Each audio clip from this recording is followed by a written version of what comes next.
One morning, Toby the tram engine was sent for an important job.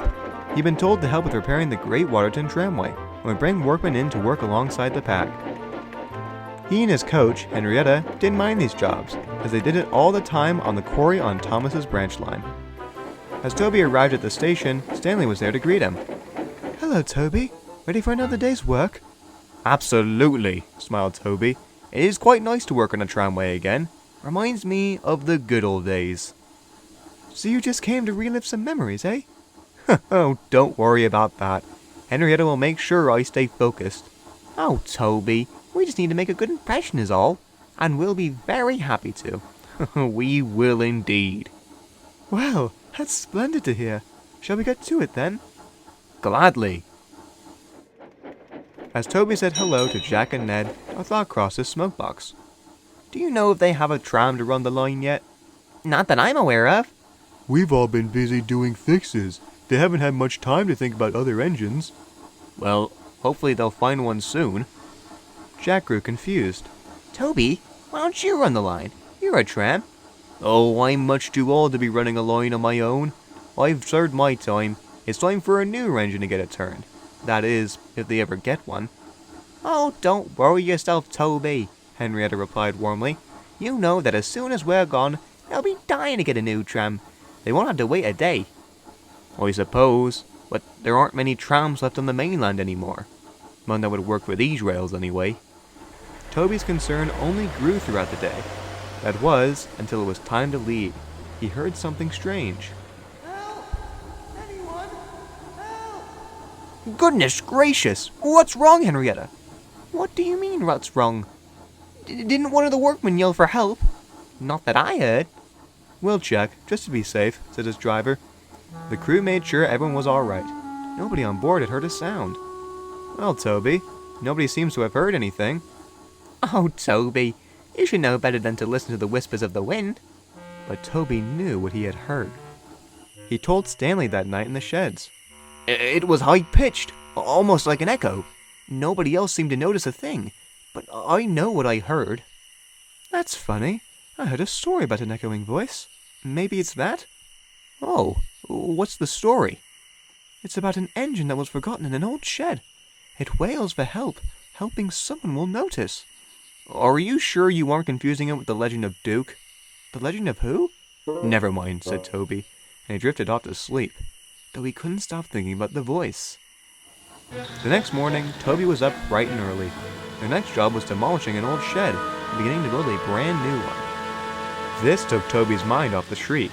That is, until he was about to leave to fetch Oliver's big wrecking ball. There it is! The voice! Was that what that was? It sounded like a mouse to me." "So you heard it too?" "I did as well. It must have come from a certain part of the line." I think it came from that old siding up ahead." Toby then noticed an old set of points that led into the forest. "Too right, Henrietta. We must tell Stanley," he noted.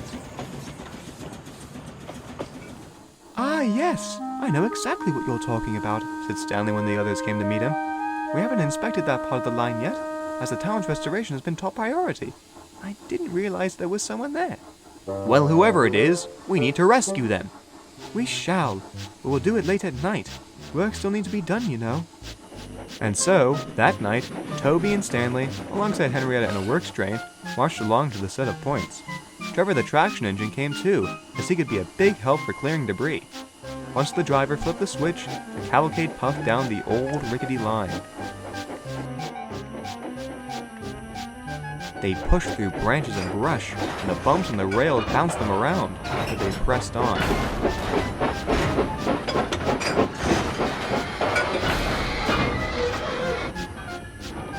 At last, they came to a point where they could reach no further. A large blockade of rocks and branches covered the track ahead. "Leave it to me," The little traction engine grinned.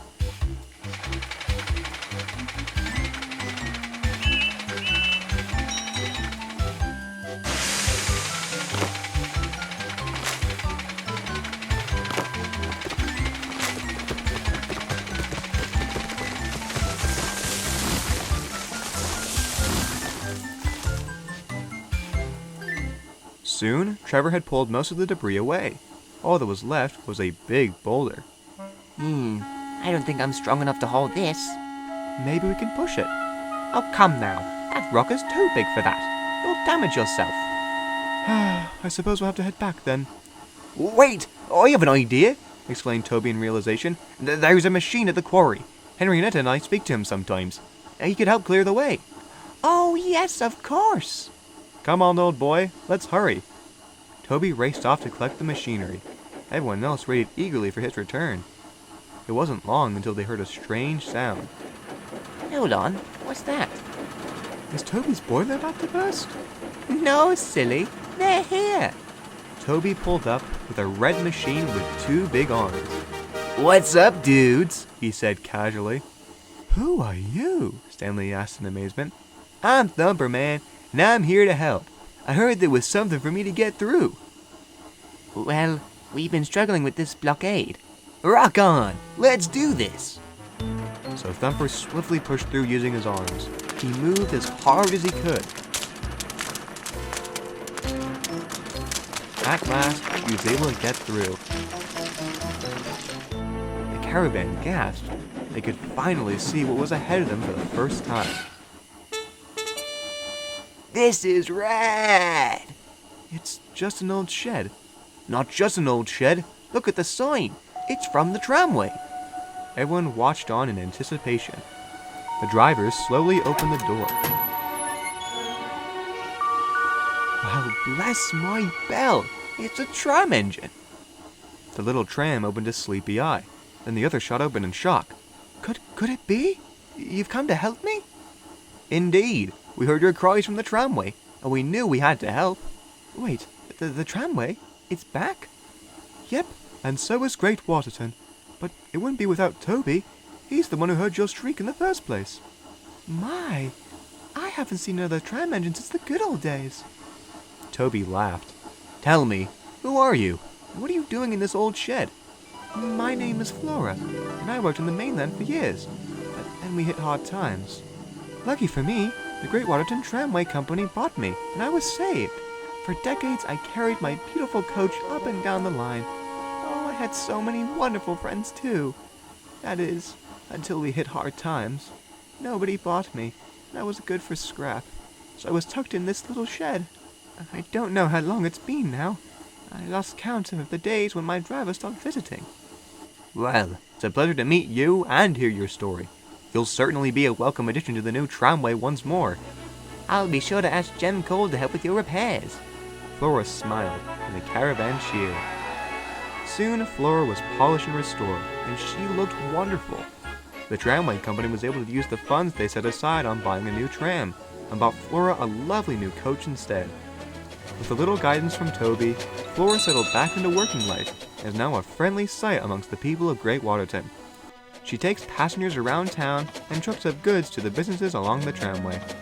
Flora is very grateful, and is sure that she'll never be lost again.